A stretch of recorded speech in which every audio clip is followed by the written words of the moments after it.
Amada familia Maná, damos continuidad a este tiempo de ayuno y al encontrarnos al mediodía, haciendo énfasis en la palabra de Dios, qué buen tema que hemos escogido. Y es que hoy gozamos de tener las escrituras, la palabra del Señor para leerla. La podemos tener en físico a través de nuestros dispositivos. Y bueno, ya esta mañana estuvimos siendo alimentados por la reflexión que el pastor nos ha presentado, pero al mediodía vamos a tener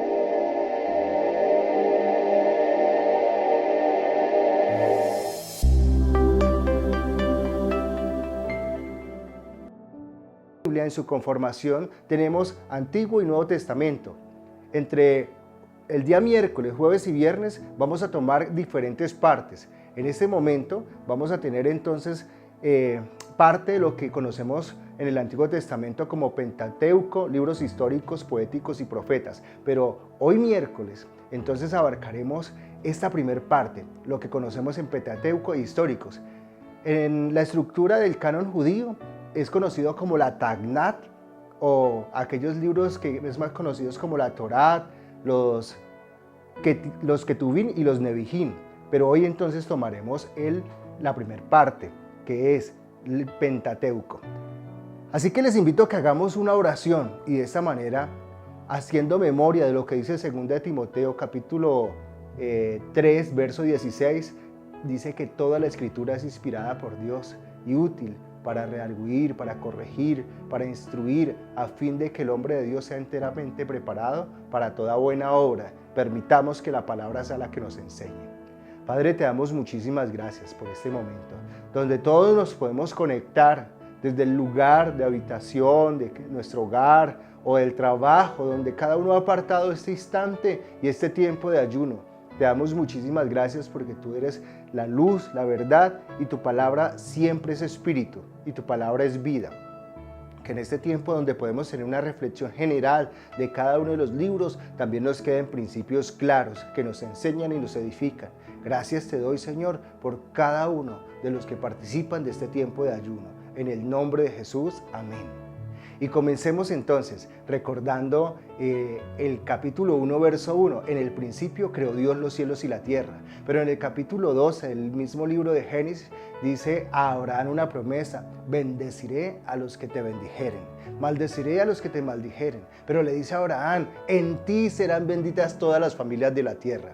Génesis, más conocido como el libro de inicio, el principio. En hebreo, Bereshit.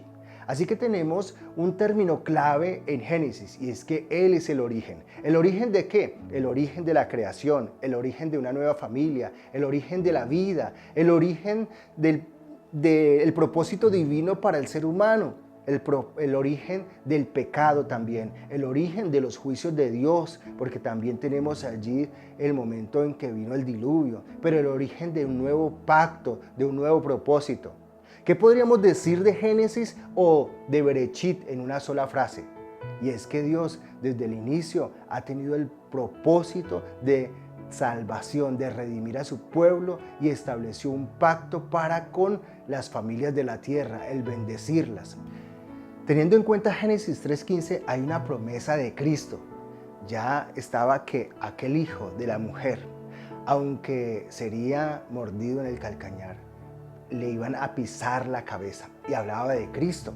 Cristo también es visto desde el sacrificio del mismo hijo de la promesa, de Isaac.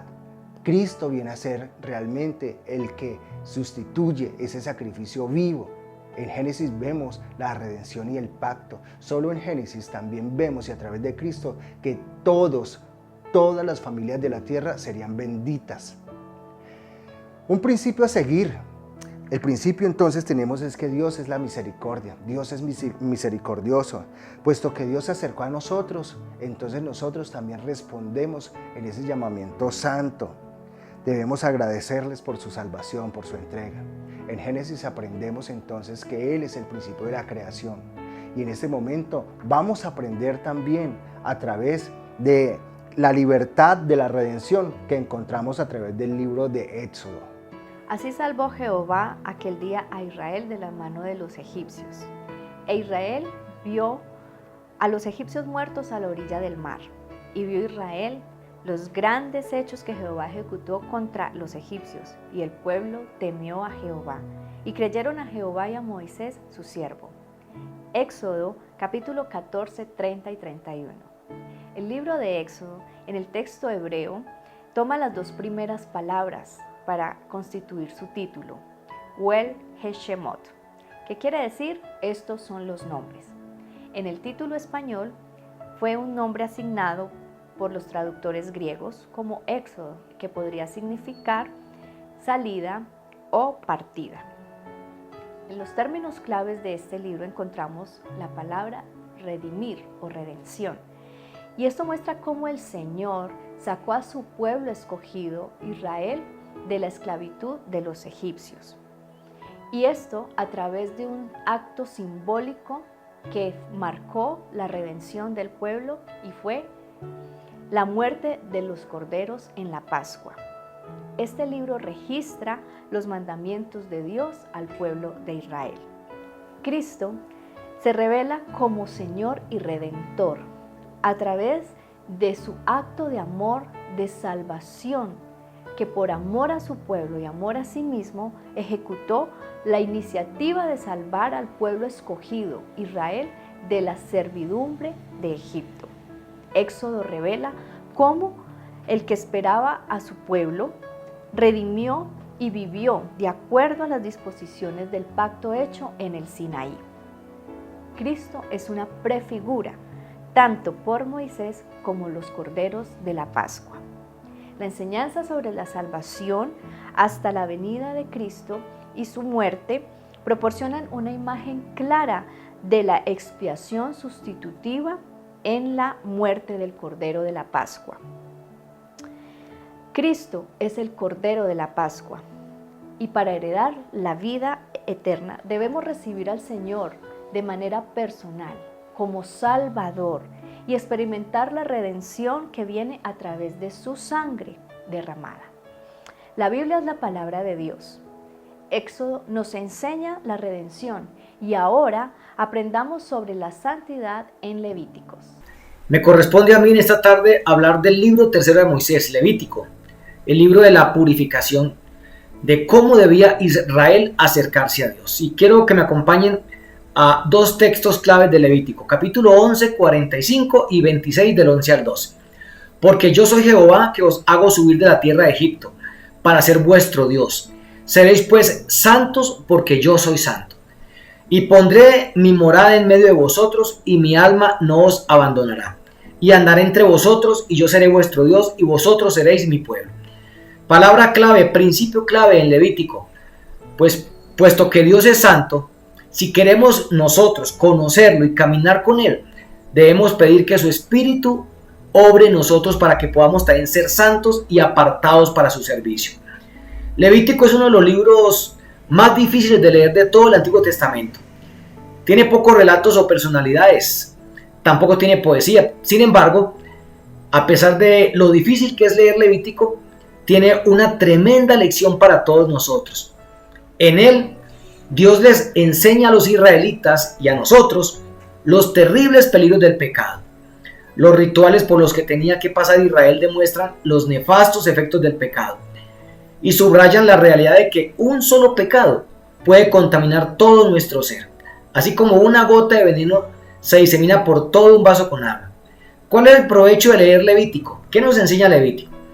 Pues Levítico nos enseña que Dios no espera de aquellos que lo sigan un simple servicio de palabra.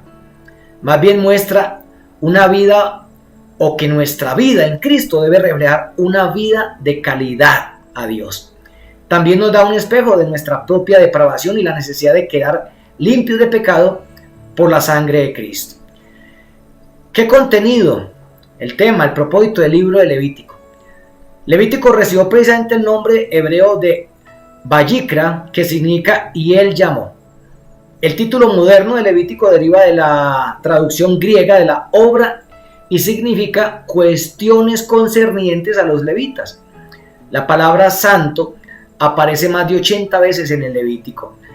Mientras que el libro de Éxodo describe a Dios acercándose al hombre, Levítico, por el contrario, busca es el acercamiento del hombre hacia Dios. Cristo revelado. Aunque Cristo, el Mesías, no es específicamente mencionado en el libro de Levítico, sin embargo, el sistema de sacrificios y la labor del sumo sacerdote en el texto de Levítico son cosas que anticipan la obra de Cristo. El libro de Hebreos, por ejemplo, se refiere a Cristo como sumo sacerdote y utiliza el texto de Levítico como base para ilustrar su obra. Cada una de las 5 ofrendas que menciona Levítico del capítulo 1 al 7 es figura de un aspecto de la obra de Cristo, el sacrificio de Cristo en la cruz. Por ejemplo, Él se sometió por completo a la voluntad de su Padre, lo que es el holocausto. Su sacrificio fue sin pecado, la ofrenda de flor de harina. Su obra redentora hace posible que tengamos paz con Dios, que son las ofrendas de paz. Y Él cargó con nuestra culpa, lo que tiene que ver con la ofrenda por el pecado, y pagó el precio por las consecuencias de nuestro pecado, que es la ofrenda expiatoria. Las 7 fiestas de Levítico, por ejemplo, del capítulo 23, hablan también de la redención lograda por Cristo, de su resurrección y de su segunda venida. Finalmente, familia, como aplicación personal, el libro de Levítico puede ser aplicado sabiamente en lo colectivo, en lo personal, a la vida de la iglesia contemporánea. La santidad de Dios y su gran deseo de mantener un estrecho compañerismo con su pueblo se evidencia con la claridad en las descripciones del sistema de sacrificios. La santidad, el ser apartados para una vida de compañerismo con Dios, era la cuestión central para el pueblo del antiguo Israel, como lo es para el pueblo de Dios en nuestros días. La Biblia es la palabra de Dios. Levítico nos enseña entonces sobre la santidad. Ahora aprendamos sobre perfeccionando la obediencia en el desierto en el libro de Números. Cuando se alzaba la nube del tabernáculo, los hijos de Israel partían, y en el lugar donde la nube paraba, allí acampaban los hijos de Israel. Números 9:17. Números, el libro de Números hace parte del Pentateuco, los 5 primeros libros de la Biblia, del Antiguo Testamento. El título en hebreo es más acertado, se dice así, lo voy a pronunciar como se escribe, Bet Midbar, que significa en el desierto. Es una palabra tomada del versículo inicial. Obediencia en el desierto. Este puede ser un término clave para el libro de Números. Este libro explica lo sucedido a los israelitas durante 38 años en la travesía en el desierto hasta llegar a las fronteras de Canaán. La palabra desierto aparece 40 veces en este libro. Si pudiéramos resumir en una sola frase este libro, diríamos que Dios utilizó a Moisés para que guiara a su pueblo, a Israel, por el desierto. A pesar de que Moisés fue allí murmurado, rechazado, Dios se mantuvo fiel y les enseñó en este desierto obediencia.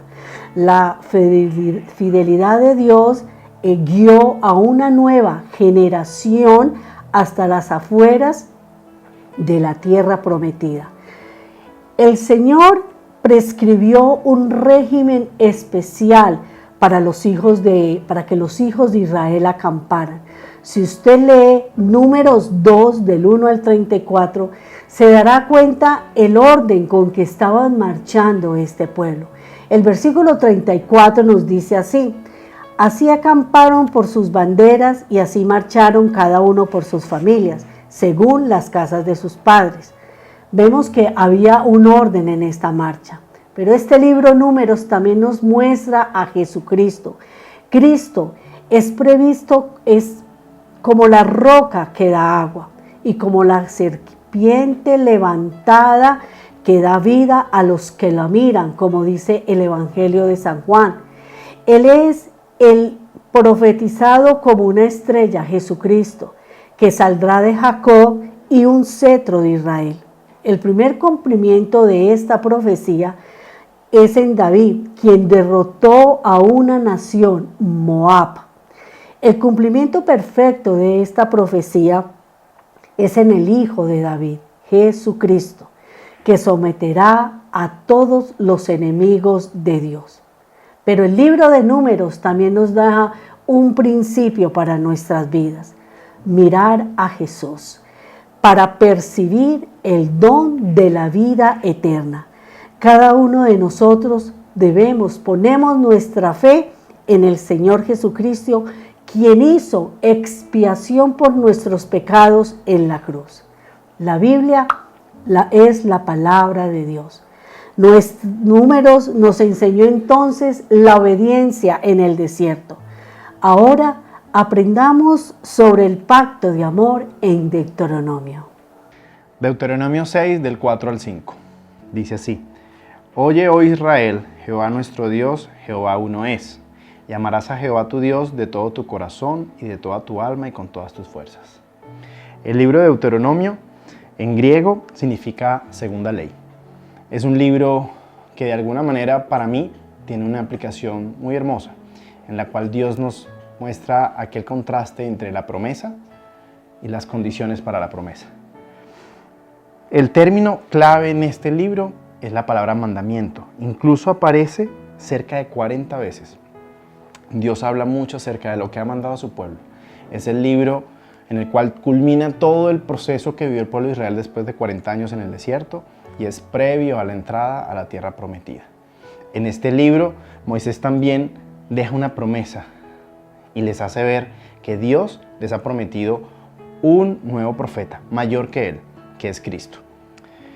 En el capítulo 18, versículo 15 dice así: Profeta de en medio de ti, de tus hermanos como yo, te levantará Jehová tu Dios, y a él oirás, conforme a todo lo que pediste a Jehová tu Dios en Horeb en el día de la asamblea. Y Jehová me dijo: han hablado bien lo que han dicho, de no escuchar y volver a oír mi voz para que no mueran. Profeta les levantaré de en medio de sus hermanos, como tú, y pondré mis palabras en su boca, y él les hablará todo lo que yo le mandare. Este libro habla también de Cristo, y habla también de la promesa que tenemos de que Él va a ser el que va a redimir a este pueblo. Finalmente, el principio que nos deja este libro es el amor y la obediencia a Dios. En Deuteronomio 11:1 nos dice lo siguiente: Amarás pues a Jehová tu Dios y guardarás sus ordenanzas, sus estatutos, sus decretos y sus mandamientos todos los días. El principio a seguir aquí en la vida, en este libro de Deuteronomio, es amar a Dios. Amar a Dios porque le obedecemos y obedecerle porque le amamos. Y de alguna manera lo que Dios quiere es que entendamos y que su pueblo entienda que la obediencia y el amor van unidos, van uno solo. Así como Cristo pagó por todos nuestros pecados, pero llegó a lo último por obediencia al Padre y por amor al Padre. La Biblia es la palabra de Dios. En Deuteronomio Dios nos enseña acerca de su pacto de amor. Vamos ahora a pasar al libro de la conquista, el libro de Josué. Josué 21, del 44 al 45 dice: Y Jehová les dio reposo alrededor conforme a todo lo que había jurado a sus padres, y ninguno de todos sus enemigos pudo hacerles frente, porque Jehová entregó en sus manos a todos sus enemigos. No faltó palabra de todas las buenas promesas que Jehová había hecho a la casa de Israel. Todo se cumplió. El libro de Josué, del cual les voy a hablar en estos momentos, es un libro que habla de conquista, de victoria. Oshua, que es la palabra hebrea, significa salvación, y Yehoshua significa Jehová es salvación. En el griego nosotros lo encontramos como Jesús, y la traducción en español que nosotros conocemos es Josué. Este libro de Josué es un libro que nos muestra la conquista del pueblo de Israel a toda la región de Canaán como parte de la promesa que Dios había hecho a su pueblo años atrás cuando hizo un pacto con Abraham. Nosotros podemos ver que el libro nos muestra cómo el pueblo de Israel fue sometiendo a sus enemigos hasta tomar posesión de la tierra y luego fue distribuida entre las 12 tribus. Cuando nosotros leemos el libro de Josué, encontramos que el propósito de este libro es mostrarnos que la promesa que Dios hizo a Abraham se materializó en la zona de Canaán con el mando o bajo el mando de Josué. Encontramos también nosotros que cuando leemos en el Nuevo Testamento, Hebreos habla de un Salvador, de uno que llevó al pueblo a la conquista, pero ya no solo de la tierra física, material, sino de nuestra tierra espiritual, y este es nuestro Salvador Jesús.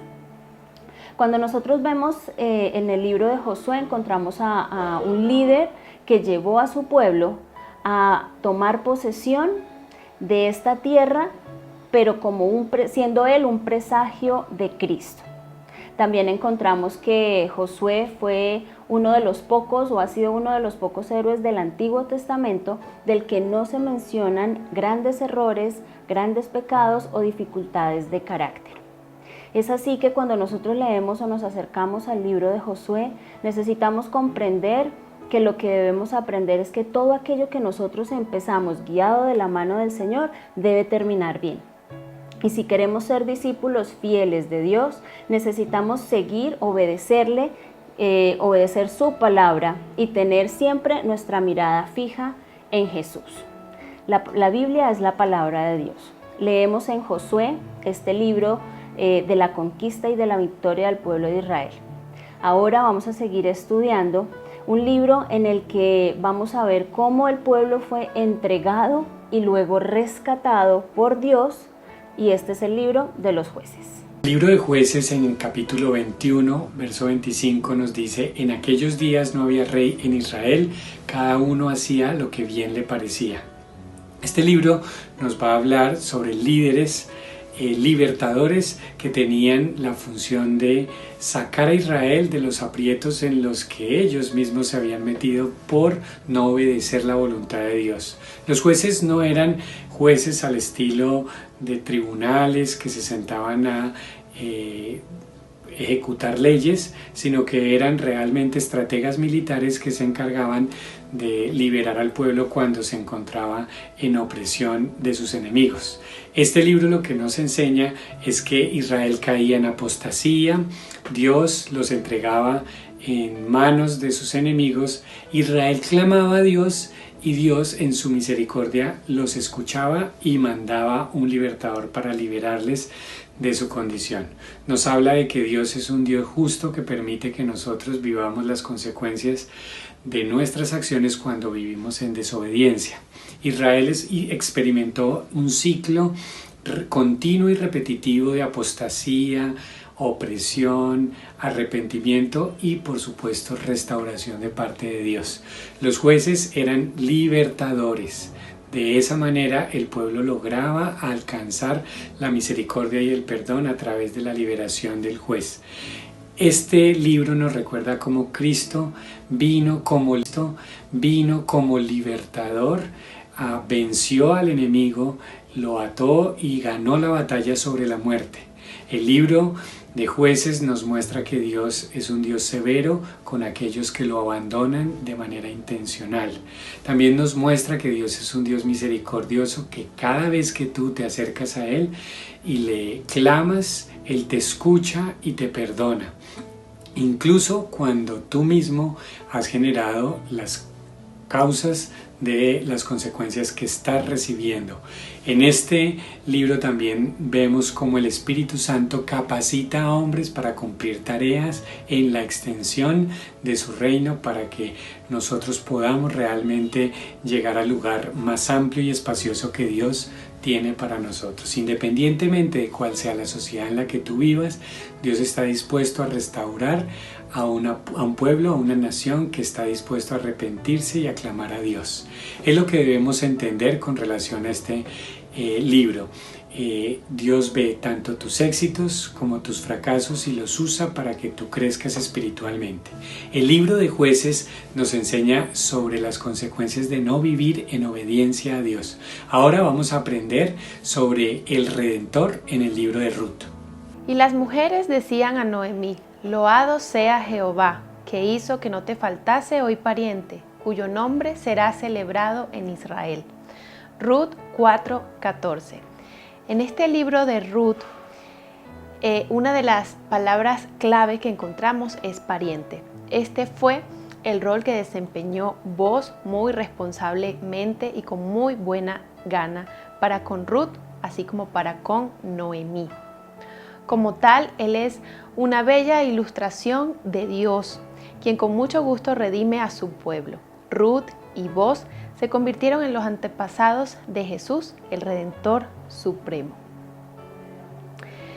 En el libro de Ruth encontramos su historia. Es una viuda moabita que encontró el amor y la realización a través de Booz, un rico israelita soltero que redimió la tierra ancestral y el nombre del difunto marido de Ruth, y restauró así a Noemí, la suegra de Ruth, de un estado vacío a uno de plenitud.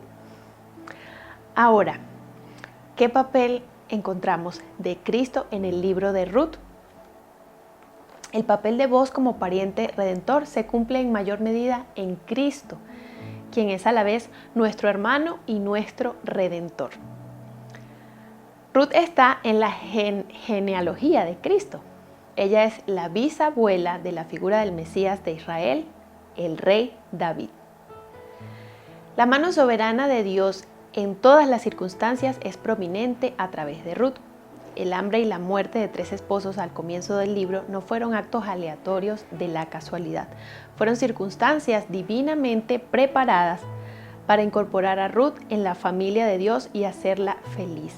La forma en que Dios guió a todo su pueblo a una plenitud eterna de gozo. Muchos eruditos reconocen el papel de redentor pariente de Booz como una prefiguración de Jesucristo. Una de las virtudes celebradas a lo largo del Antiguo Testamento es Gesed, tierna bondad o actos de amistad leal. Ruth, Booz y Noemí hicieron obras memorables basados en esto. Además, aunque la vida humana inevitablemente incluye el dolor y la pérdida, esto adquiere propósito cuando las personas podemos vernos a sí mismas bajo el cuidado protector de nuestro Dios. La familia de Dios es un principio a seguir en la vida. Debemos utilizar esta bella historia de amor para recordarnos que mediante la fe en Jesucristo llegamos a ser hermanas y hermanos espirituales. Ruth nos enseñó sobre el Redentor. Ahora aprendamos los inicios de la monarquía en Primera de Samuel. Primer libro de Samuel. Lleva este nombre ya que Samuel es el juez que ungió a Saúl y a David, los 2 primeros reyes de Israel. Sus historias se narran en Primera y Segunda de Samuel. En la Biblia hebrea, Primera y Segunda de Samuel eran originalmente un solo libro. Pues los traductores griegos del siglo II a.C. lo dividieron y utilizaron los nombres en Primera y Segunda de Reyes. En Primera de Samuel encontramos un texto muy clave, en el capítulo 18, en el verso 7. Y cantaban las mujeres que danzaban y decían: Saúl hirió a sus 1000 y David a sus 10,000. Este libro describe el comienzo de la monarquía en Israel. El primer rey, Saúl, fue un fracaso. El segundo, que fue David, tuvo éxito, pero batalló fuerte para sobrevivir a los amargos celos de Saúl. Después del liderazgo de Samuel como juez, el pueblo de Israel escogió a Saúl como su primer rey, a quien luego Dios rechazó y en su lugar eligió a David, que experimentó muchas adversidades como un renegado en la corte de Saúl. Este primer libro de Samuel presenta a los primeros reyes de Israel, Saúl y David. Estos reyes eran una figura del verdadero rey de Israel, Jesucristo.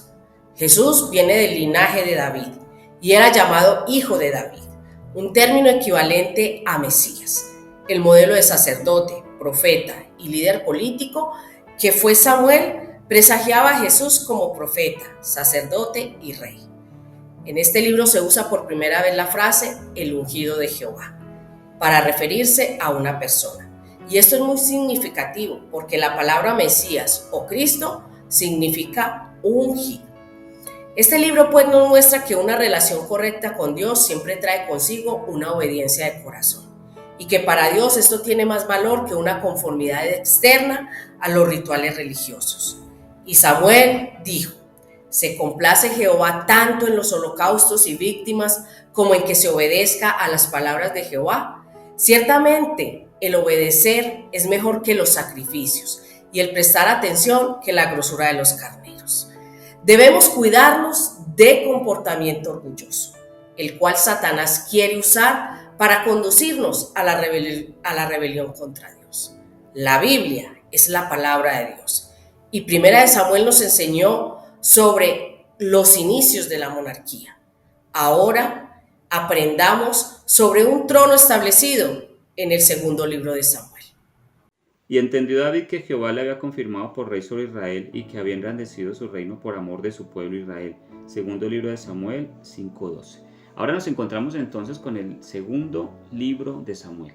Un libro que nos narra todo lo que fue la historia del reinado de David, desde su coronación en Judá y luego ya de todo lo que fue Israel. La manera como ejerció su liderazgo, características muy puntuales, especialmente las características que Dios mismo reconoce, porque Él dice que David era conforme a su corazón. Un liderazgo muy especial de una formación que tuvo David como pastor y que se evidenció también en todo lo que fue el liderazgo, su ejercicio de reinado en Israel. Vemos entonces características muy puntuales de lo que es un líder, de la manera como se debe llevar a librar batallas, como las libraron ellos.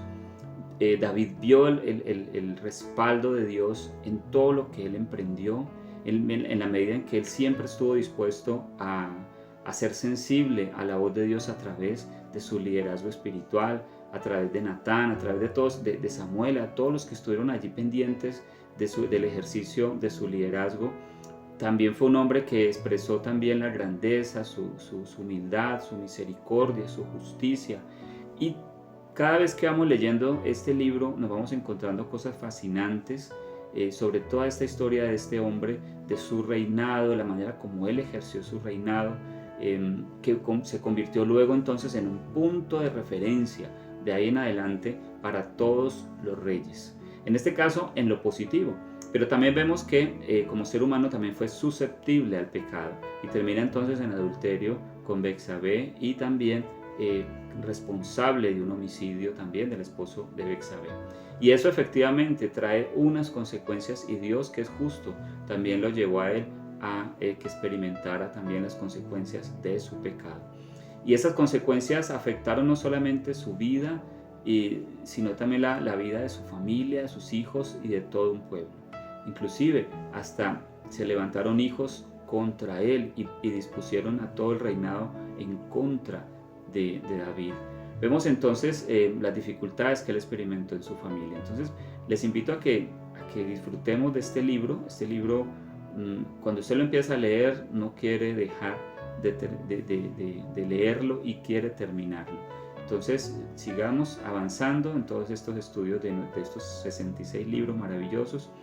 Y ahora sigamos entonces con el primer libro de Reyes. Primera de Reyes. Melaquín en el idioma hebreo significa reyes. Los libros de 1 y 2 de Reyes estaban originalmente unidos en un solo libro. No sabemos con exactitud el autor humano de este libro. Las tradiciones judías dicen que fue Jeremías y bien puede serlo. Las traducciones griegas del antiguo de antes de Cristo lo dividieron en 2 libros y las Biblias en español siguen este patrón.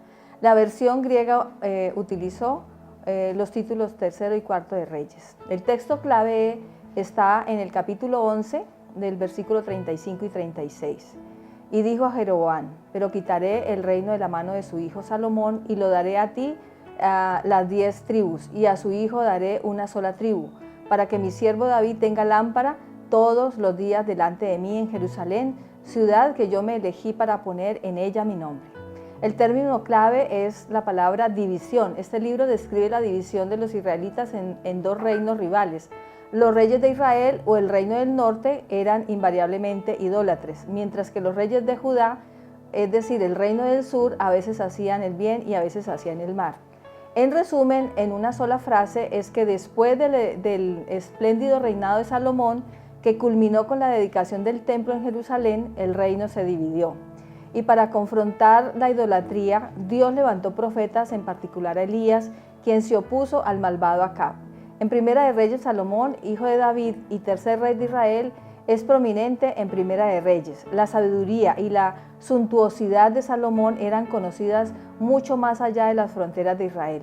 Este momento esplendoroso en la historia de Israel apunta a la sabiduría y la gloria de Cristo. Jesús recordó en una de sus audiencias en que la reina de Saba hizo un largo viaje para escuchar a Salomón. En Lucas 11:31 dijo: «Y uno mayor que Salomón está ahora entre vosotros». Fue llamado hijo de David. A Jesús fue llamado hijo de David, pero mucho mayor que Salomón. En Primera de Reyes se hace hincapié en un Dios y un templo, debido a que el Dios de Israel, es el único y verdadero Señor de todo. Él puede ser adorado correctamente en el único lugar que Él designó, el templo de Jerusalén.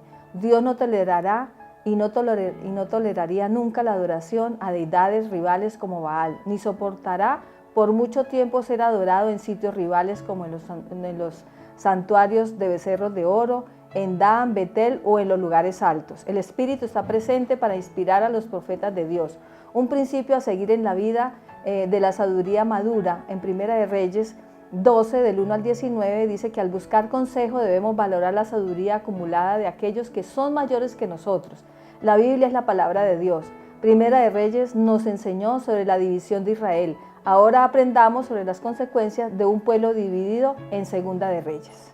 Y los hijos de Israel anduvieron en todos los pecados de Jeroboam que él hizo, sin apartarse de ellos, hasta que Jehová quitó a Israel de delante de su rostro, como él lo había dicho, por medio de todos los profetas sus siervos. E Israel fue llevado cautivo de su tierra a Asiria hasta hoy. Esto lo encontramos en el segundo libro de Reyes, capítulo 17, verso del 22 al 23. Y continuamos con nuestro estudio de la Biblia.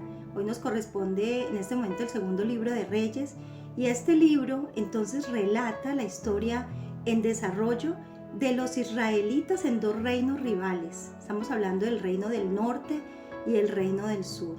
Ambos reinos cayeron y se dispersaron y cayeron bajo gobiernos de los enemigos, porque se alejaron de Dios, porque cayeron en idolatría y porque dejaron a un lado lo que Dios les había mandado a través de sus profetas, el buscar a Dios y el tener a Dios como su rey, como su Señor. Y entonces estos reinos enemigos los exiliaron, los llevaron cautivos, como en el caso del reino del sur, que cayó bajo el reinado de Babilonia y fue exiliado bajo el gobierno de Nabucodonosor. En Segundo de Reyes presenta entonces los ministerios de los profetas Elías y Eliseo, y encontramos que hubo 30 profetas muy importantes y muy reconocidos en la Biblia, pero de estos 30 vamos a hablar de Elías y Eliseo, que sobresalieron, sobre todo en este libro, a través de los cuales Dios realizó hechos poderosos, milagros. Jesús es descrito como el varón, profeta y poderoso en obra y en palabra delante de Dios y de todo el pueblo. Y aquí es como encontramos también que Cristo es descrito aquí por su poder, por su gloria, por lo que hizo en un pueblo que, independiente de que se alejaron, muchos de ellos alejaron su corazón de Dios y persistieron en hacer cosas malas, pero hubo un remanente, un pueblo pequeño que buscó, que persistió en buscar a Dios, y Dios tuvo compasión de ellos. Dios preservó al monarca de Israel en la medida que lo hizo, y debido a sus promesas a David, Dios entonces cumplió las promesas que había hecho a sus siervos cuando veía que su pueblo se humillaba y le buscaba. Al igual que Jueces y al igual que Segunda de Crónicas, este segundo libro de Reyes muestra la severidad de Dios al juzgar a los que se rebelan contra Él. En Deuteronomio había prometido la condenación divina sobre aquellos que fueran infieles al Señor. Pero la narración en Segunda de Reyes es en gran medida una historia de deslealtad y nos lleva entonces a meditar en nuestros caminos y a reconocer que solo caminando dignamente y buscando a Dios podemos encontrar siempre su gloria y su misericordia. Pasemos entonces al siguiente libro, al primer libro de Crónicas. El primer libro de Crónicas, capítulo 28, versículo 4 dice: Pero Jehová, el Dios de Israel, me eligió de toda la casa de mi padre para que perpetuamente fuese rey y sobre Israel, porque a Judá escogió por caudillo, y de la casa de Judá a la familia de mi padre, y de entre los hijos de mi padre se agradó para ponerme por rey sobre todo Israel. Una de las grandes verdades del libro de Crónicas es la dinastía. Anteriormente, en la Biblia hebrea, el libro de Crónicas estaba unido en un mismo libro. Y lo que hace este libro es mostrarnos los hechos, los acontecimientos que suceden en el periodo del reinado. Una de las cosas que resalta este libro es la dinastía en la que Dios hace un pacto con David para que él sea el rey de Israel. La atención se centra y el foco se centra en Jerusalén, en el sacerdocio y en la construcción del pueblo. Este libro nos recuerda cómo Dios está interesado en instituir un reino a través del Mesías, y es un descendiente de David el que será entronado en el futuro como el rey de toda la nación de Israel. Y se hace la promesa en el capítulo 17 acerca de cómo el Mesías ha de llegar a colocarse, a sentarse en el trono de Dios. Se trazan entonces todos los linajes de los reyes de Israel, y además de eso se muestra que Dios ha sido fiel con el pueblo de Israel al instituir un rey por siempre. La alabanza y la adoración son importantísimas en este libro, ya que se aplican a Dios, a la construcción del templo, a la ordenación y organización de los sacerdotes, y el objetivo allí es preparar cada uno de los detalles para instituir esa dinastía, esa promesa del Mesías que Dios le ha entregado a Israel. Así como Dios hizo un pacto con Abraham, lo hizo con David, y su pacto es incondicional sobre aquellos a quienes Él le entrega la promesa. La promesa es incondicional por Dios mismo y no por lo que nosotros hagamos, ya que David demostró ser imperfecto en el cumplimiento del plan de Dios. Así pues, la Biblia es la palabra de Dios, y el primer libro de Crónicas nos ha enseñado sobre la dinastía y el reino que nosotros debemos construir, no para nuestro propio beneficio, sino para la honra y gloria del Señor. En el segundo libro de Crónicas veremos cómo el templo se convierte en el centro de este libro. Cuando Salomón acabó de orar, descendió fuego de los cielos y consumió el holocausto y las víctimas, y la gloria de Jehová llenó la casa. Y quemaron la casa de Dios, y rompieron el muro de Jerusalén, y consumieron a fuego todos sus palacios, y destruyeron todos sus objetos deseables. Segunda de Crónicas, en el hebreo se escribe Divrei Hayamí, que significa acciones o hechos de la época o los tiempos. Si quisiéramos ver una palabra clave dentro del libro de Segunda de Crónicas, tendríamos la palabra templo. El libro comienza con los planes de Salomón para construir el templo de Jerusalén y termina con su destrucción. Entre la dedicación y la destrucción del templo transcurre unos años de 384 años, entre el 959 al 586 a.C. El templo fue a veces descuidado, pero a veces también fue restaurado, pero siempre fue la edificación más importante para Israel. Si pudiéramos resumir en una sola frase Segunda de Crónicas, diríamos que después del glorioso reinado de Salomón, que culminó con la edificación del templo, los reyes de la dinastía davídica, algunos buenos, justos, algunos malos, continuaron gobernando en Jerusalén, lo cual terminó en la destrucción del templo y el exilio. Pero también en Segunda de Crónicas, en este libro del Antiguo Testamento, vemos a Cristo. el glorioso reino de Salomón como tercer rey de Israel es una imagen del reino eterno de Cristo en la Nueva Jerusalén. Este libro nos muestra cómo Dios bendice la fidelidad, pero también cómo castiga a aquellos que no son leales. Para Dios valora mucho esa lealtad hacia Él.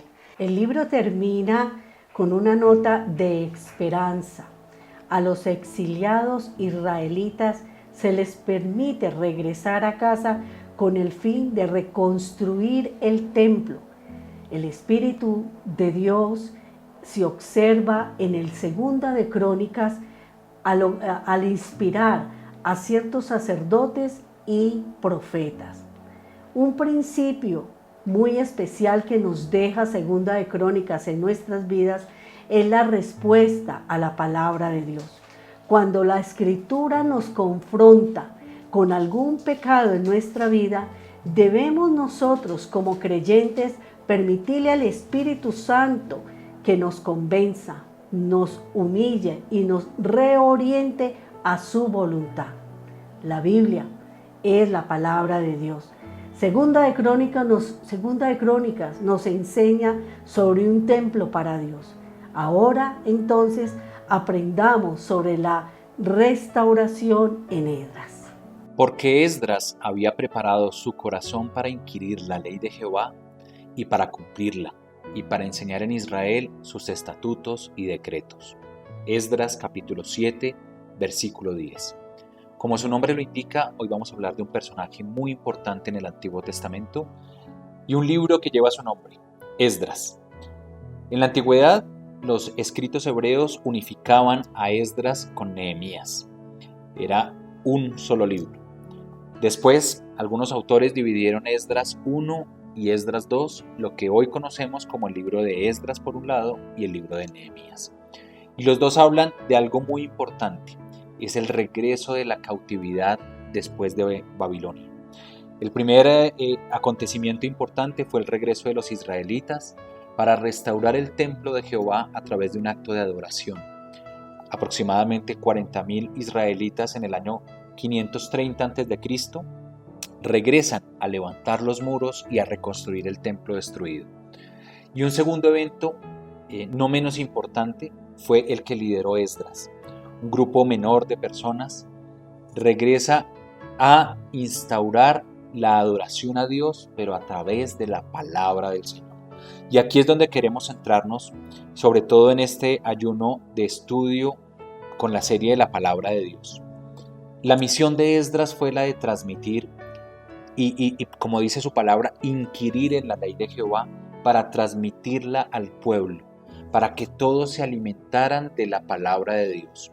Y si pudiéramos resumir en una sola palabra el libro de Esdras, la resumiríamos en restauración. Si tú hoy estás buscando restauración en tu familia, en tu vida, en tu área espiritual, no hay restauración completa sin la palabra de Dios.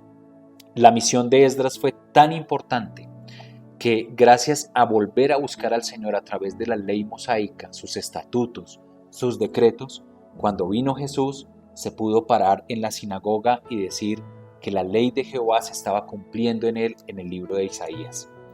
Por esa razón, Esdras jugó un papel fundamental en la historia del pueblo de Israel, porque fue volver los ojos a Jehová, a su ley, a sus estatutos y decretos. El templo estaba vacío sin la palabra del Señor. El templo no podía cumplir su misión sin la adoración completa. Hoy nuestra vida no es completa sin la palabra del Señor. Por eso es fundamental que hoy, en estos 3 días de ayuno, restauremos nuestra relación con Dios y con el recurso principal que es su palabra. Continuemos pues estudiando la palabra de Dios y estudiemos la restauración de los muros de Israel en el libro de Nehemías. La respuesta de Nehemías a Tobías, a Sanbalat que se oponían, en el capítulo 2, verso 20, y es que el Dios de los cielos, Él nos prosperará, y nosotros los siervos nos levantaremos y edificaremos, diciéndoles, porque vosotros no tenéis parte ni memoria en Jerusalén.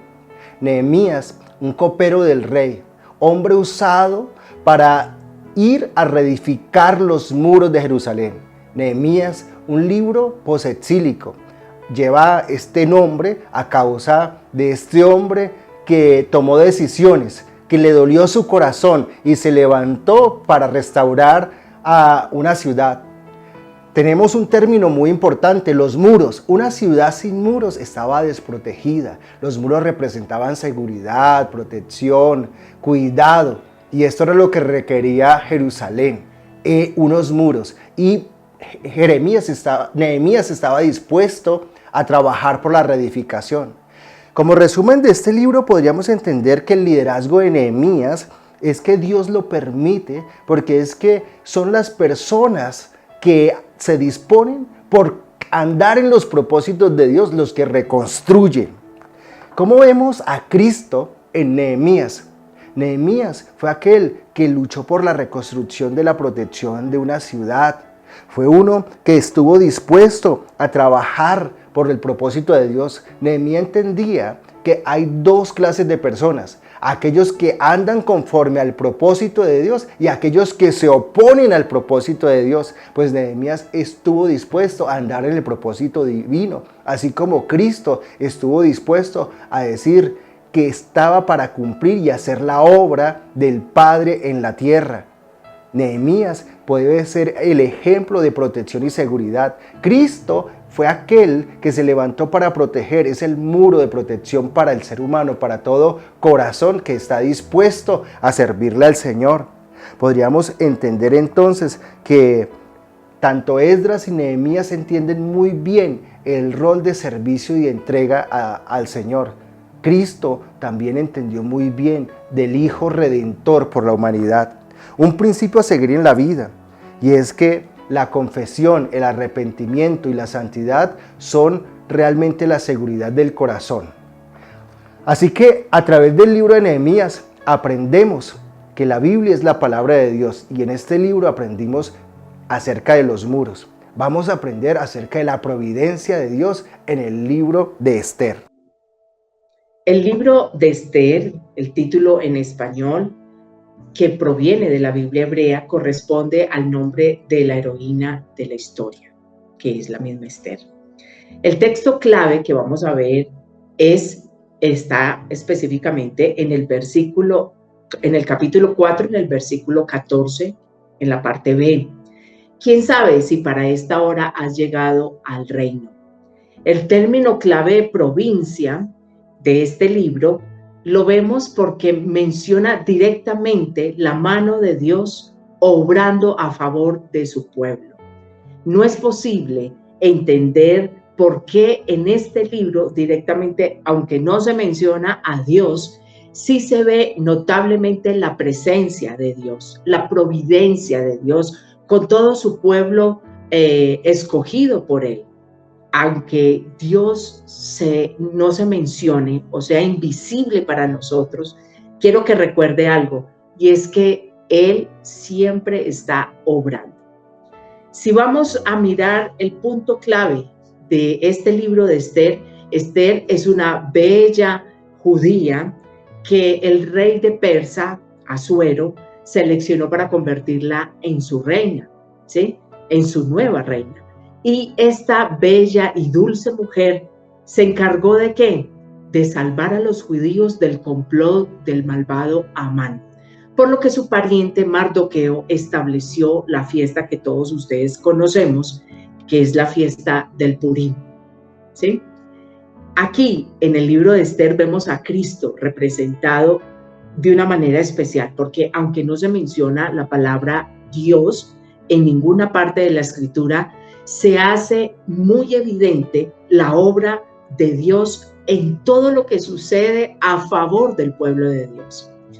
Cuando Jesús, y me recordaba este pasaje específicamente, cuando Jesús oraba por sus discípulos en Juan, en el capítulo 17, en el versículo 12, dice Jesús, cuando ora por usted y por mí, dice, cuando estaba con ellos en el mundo, yo los guardaba en tu nombre. A los que me diste, los guardé. Ninguno de ellos se perdió, sino el hijo de perdición, para que la Escritura se cumpliesen. El libro revela la providencia de Dios al cuidar a su pueblo, a ese pueblo escogido por él.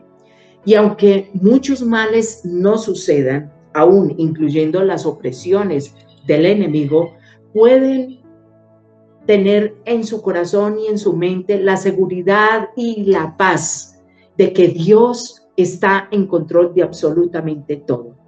Pueden venir contra nosotros muchas circunstancias, pero quiero decirles una cosa: Dios está en su soberanía permitiendo muchas cosas. ¿Se acuerdan de Romanos capítulo 8, versículo 28?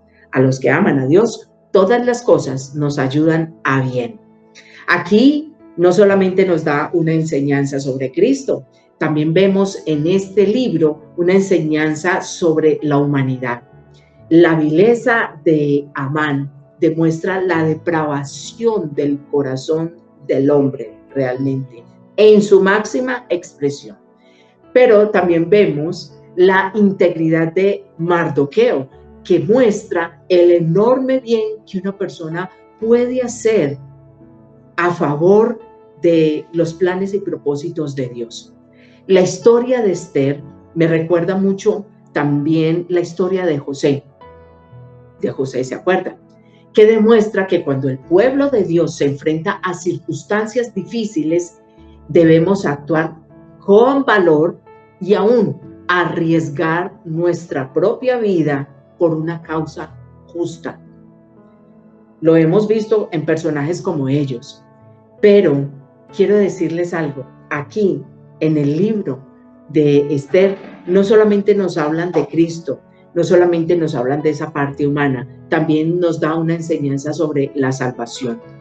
Dios llevará a cabo sus propósitos redentores por encima de cualquier cosa. Si el edicto de Amán para destruir a los judíos hubiera tenido éxito, la llegada del supremo libertador de los judíos, Jesús, el Mesías, el Rey, se habría puesto en riesgo. El plan de Dios para la salvación no puede ser frustrado por nada ni por nadie. Él siempre ha tomado la iniciativa. ¿Para qué? Para traer salvación a la tierra. Hay un principio que quiero dejar en sus mentes y corazones, y es que actos de fe desinteresados nos enseña este libro, específicamente en el capítulo 4, en los versículos del 10 al 17. Si afirmamos que Cristo es nuestro ejemplo, entonces debemos estar dispuestos a sacrificar nuestras propias necesidades por el bien de los demás. Vamos a hacer una corta oración.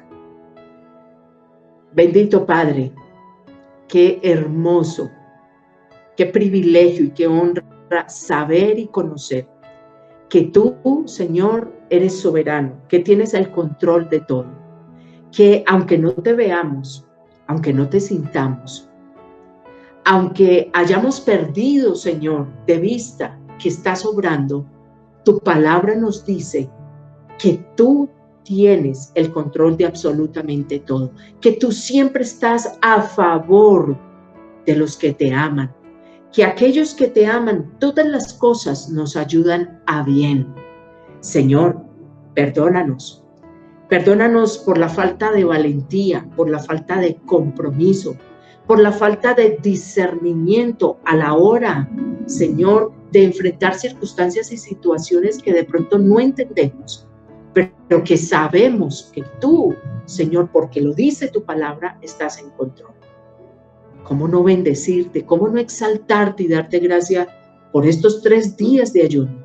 Que tú, Señor, te glorificarás a través de cada libro de la Biblia para hablarnos de quién eres, de lo que tú haces y presentarnos tan evidentemente a Cristo como autor y consumador de la fe.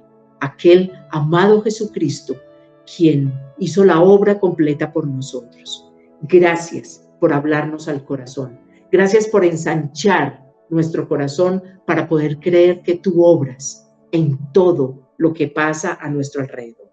Es en la autoridad y es en el nombre de Cristo Jesús que hemos orado bajo el poder y dirección de tu Santo Espíritu. Amén, Señor. Amén. Familia, nos vemos en la noche. Dios les bendiga.